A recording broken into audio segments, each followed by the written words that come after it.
নমস্কাৰ, মই আমিনুল হক পলমকুশলৈ আপোনালোকক ইংৰাজী নৱবৰ্ষৰ শুভেচ্ছা জনাইছোঁ। লগতে কিছু আগতীয়াকৈ আপোনালোকক ভোগালী বিহুৰ শুভেচ্ছা জনাইছোঁ। আজি এনেদৰে ভিডিঅ'টো কৰাৰ আঁৰত এটা বৰ ভাল খবৰ এটা আছে। বিশেষকৈ আমাৰ জখলা প্ৰডাকশ্যনৰ দৃষ্টিৰ পৰা এটা বহুত ভাল খবৰ। আপোনালোকে বহুতে জানেই বা যিসকলে আমাৰ জখলা প্ৰডাকশ্যনৰ লগত জড়িত তেখেতসকলে জানে যে আমি এখন ফিল্ম কৰি আছিলোঁ, ইকিগাই শীৰ্ষক এখন ফিল্মখনৰ শ্বুটিং আমি আৰম্ভ কৰিছিলোঁ 2023 চনতে। কিন্তু দুৰ্ভাগ্যবশতঃ হওক বা কিবা আমাৰ ভুলৰ বাবে হওক, যি কাৰণতে নহওক কিয় চিনেমাখন ছিষ্টেমৰ পৰা ডিলিট হৈ থাকিলে, যাৰ বাবে আমি চিনেমাখন 2023তো ৰিলিজ দিব নোৱাৰিলোঁ, 2024তো ৰিলিজ দিব নোৱাৰি এতিয়া ভাবিছোঁ 25ত চিনেমাখন ৰিলিজ দিওঁ। অলৰেডি আমি গান ৰিলিজ দিছোঁ, বালিঘৰ শীৰ্ষক গানটো টিজাৰ ৰিলিজ দিছোঁ। আপোনালোকে চাইছে বা যোনে চোৱা নাই চাব পাৰে গৈ কিনে।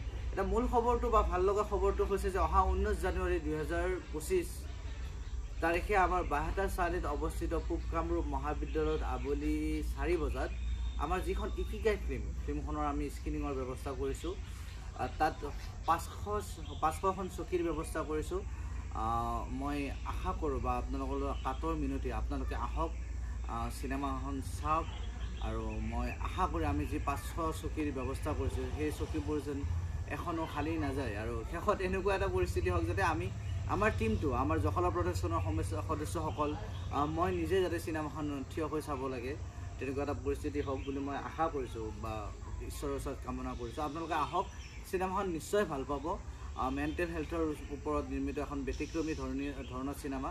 আমি টিকটৰো ব্যৱস্থা কৰিছোঁ। টিকট সম্পৰ্কে আপোনালোকক মই এটা অন্য এটা ভিডিঅ'ত বিতংভাৱে জনাই দিম। যেতিয়া টিকেট আহি পাব, টিকেট বনাব দিয়া হৈছে। কিন্তু এটা কথা জানি লওক যে চিনেমাখন চাবলৈ কিন্তু আপুনি টিকেট কটাটো বাধ্যতামূলক নহয়। টিকেট নকটাকো আপুনি চিনেমাখন চাব পাৰিব। মূল কথাটো হৈছে 19 জানুৱাৰী পূব কামৰূপ মহাবিদ্যালয়ৰ বাহেতা চাৰিআলিত আবেলি 4 বজাত আমাৰ ফিল্মখন স্ক্ৰিনিং কৰা হ'ব। আপোনালোক আহক, চিনেমাখন চাওক। 45 মিনিটৰ চিনেমা, 45 মিনিট আপোনালোকে ভাল পাব। আপোনালোক আহক, মোৰ কাটৰ মিনতি। আপোনালোক আহিলে মই নিজকে আমি নিজকে চহকী যেন লাগিব, সফল যেন লাগিব।